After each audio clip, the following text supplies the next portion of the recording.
It's very difficult to talk about or think about happiness when one has experienced tragedy.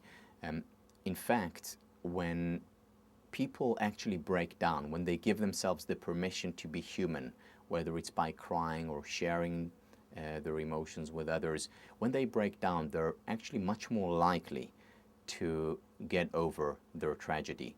Whereas people who say, okay, I'm going to pull through this, I'm going to be strong, I'm not going to let these emotions take over me, they're actually people who would struggle for much longer periods of time after the tragedy has occurred. We need to give our mind, our body, our emotions time to heal. And that's when the natural healer kicks in, when we let it take its course rather than suppress it. Many people talk about PTSD, post-traumatic stress disorder, which is quite common whether after 9/11 or people coming back from Afghanistan or Iraq.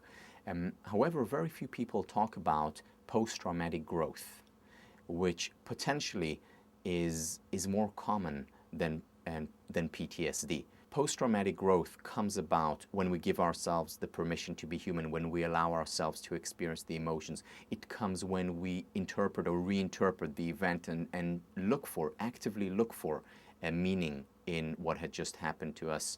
It comes when we share our experiences, when we open up rather than close down.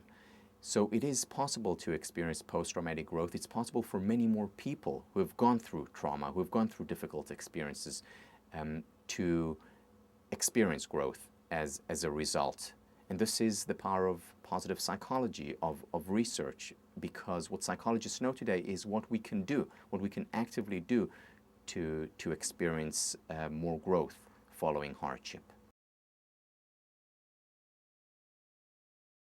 There is actually very interesting research about luck by Richard Wiseman, who's a British psychologist. And what he shows is that there are actually certain characteristics that can be learned and can be taught associated with lucky people. So it's things like being more open to opportunities, little things like trying new things, whether it's walking back home using a different route every day, or varying one's menu.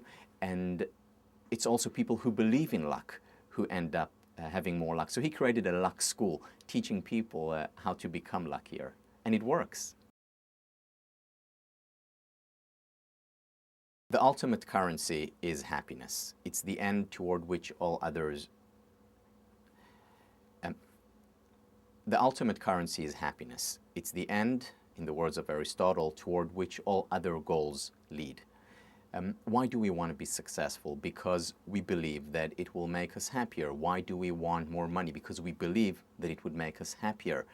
And if working hard at a certain profession or certain area does not make us happier, but it will make us more successful, then why bother? I mean, ideally, what we want to find is something that is personally meaningful to us, something that we experience as pleasurable, and then pursue it.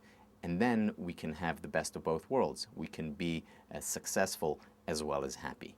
But the key to that is to also enjoy the process, the journey toward that success, because success in and of itself will not make us happier.